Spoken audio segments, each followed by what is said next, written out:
Werner Herzog is a celebrated and award-winning German director with arguably one of the most eclectic resumes of anybody working in the industry today. Something I say because Herzog is the only person I'm aware of to have written a film starring himself where he eats an entire whole-ass shoe. Oh, for a bet. He does it for a bet. Why is he eating a shoe, and what bet did he lose to eat a shoe? You know what, those are both fair questions, but something I want to clarify is that when I say Werner Herzog ate a shoe, I mean he sat down and scarfed down a shoe. Like a real whole-ass fucking shoe, with the exception of the sole of the shoe. And when he was asked why he did not eat the sole, Werner Herzog responded in typical Herzog fashion, one does not eat the bones of the chicken. Because are you familiar with the work of Werner Herzog at all, Lucas? Or at the very least, are you familiar with his voice? Because I fucking love his voice. Not off the top of my head, I'm not. I might, if I looked up a clip or something. He's the guy on Mandalorian who wants Baby Yoda. Season 1. I have a container of best car waiting for you upon delivery of the asset. Alive. Yes, alive. He's also, as well, is it Squiggly Pibbles in Rick and Morty? I've dwelt among the humans. Their entire culture is built around their penises. I love Werner Herzog's voice, and I recently, on Netflix, stumbled across a documentary by him about volcanoes. And I'm like, I want to hear Werner Herzog pronounce the name of weird volcanoes. And I lost my shit when I was just watching the introduction to it. They have they're panning shots of volcanoes with all the information about the production company and stuff scrolling across the screen, and I lost my shit when it just went in association with, and I quote, Dog Wolf Studios.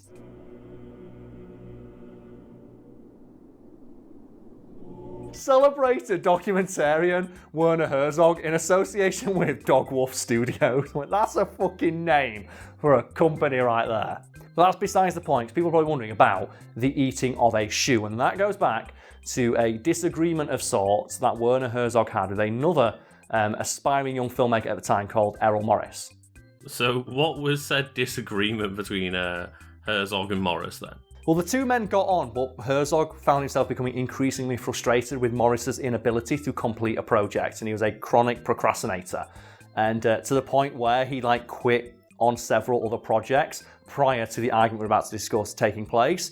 And he was an almost concert level cellist, and then he gave up. Yeah, he started writing a book that he got half researched and got all the interviews about serial killers, something like that. Did all the interviews, got all the stuff written, and then gave up. Other film, he had countless other projects that he just half finished, and Werner Herzog was really pissed off about this. You're a talented dude, finish your fucking projects. Because Werner Herzog was and still is a fiercely ambitious filmmaker who does not really accept excuses for not finishing your work. And he ascribes to the concept of asking for forgiveness rather than permission when it comes to realizing his visions.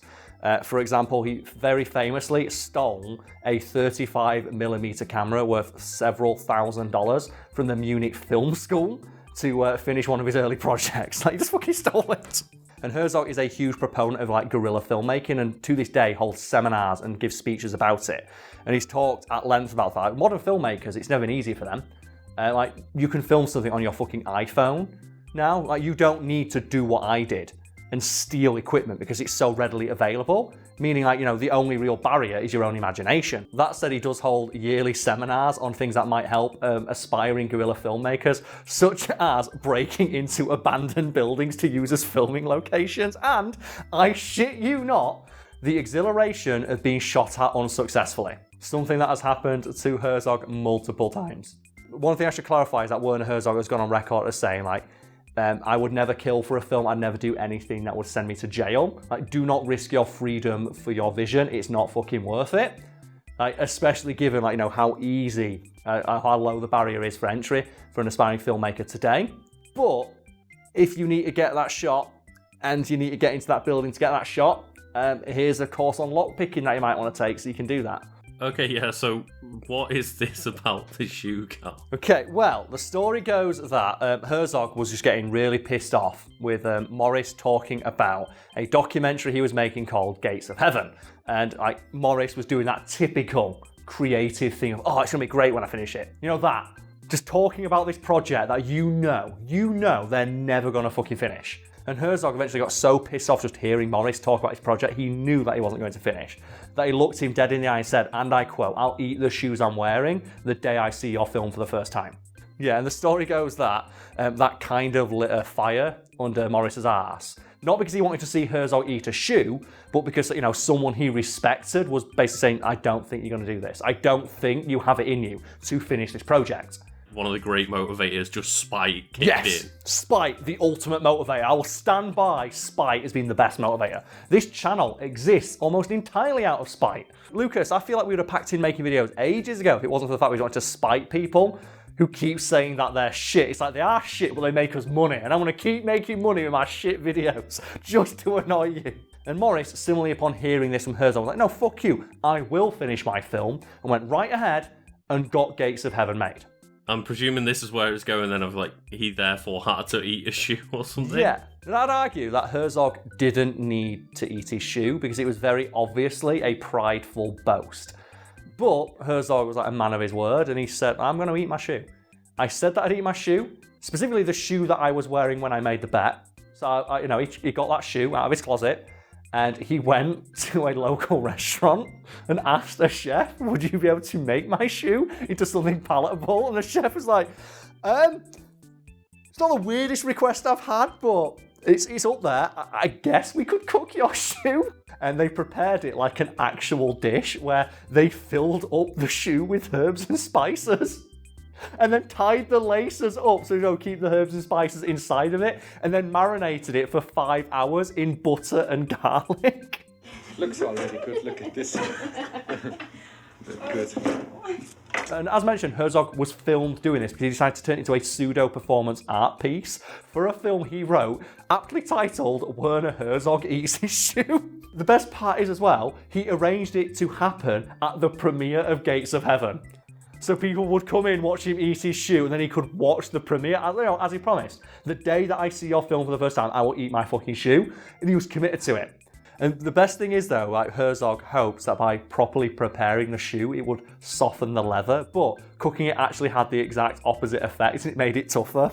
And Herzog, man of his word, ate that fucking shoe with the exception of the sole, because one does not eat the bones of the chicken. Scrape that shit off there. Yeah. Wow, that's a lot of money. And whether or not he ate the whole thing is irrelevant. It's the fact that, by doing so, he was admitting he was wrong. And he was like, I'm going to eat crow. Or in this case, some fucking shoe. And one of the best things about the story is that Morris repeatedly told Herzog, you don't need to eat the shoe. And I was like, no, I will eat the shoe. I said I'd eat the shoe. I'm going to eat the shoe. I'm also as well going to film the entire thing so that it will exist forever. So people will always know how right you were and how wrong I was. And Morris was like, you don't need to do this, Herzog. Just you saying you were wrong is good. No, I will eat the shoe.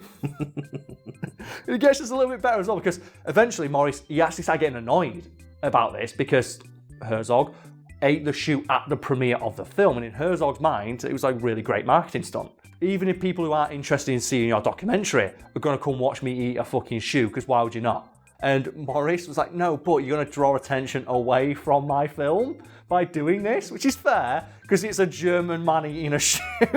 And that fear was largely unfounded, because Herzog eating his shoe is largely just an interesting footnote about the premiere, but just the idea that Morris is telling, look, you don't need to eat the shoe. You just admitting you were wrong is enough. And Herzog's like, no, I must eat the shoe.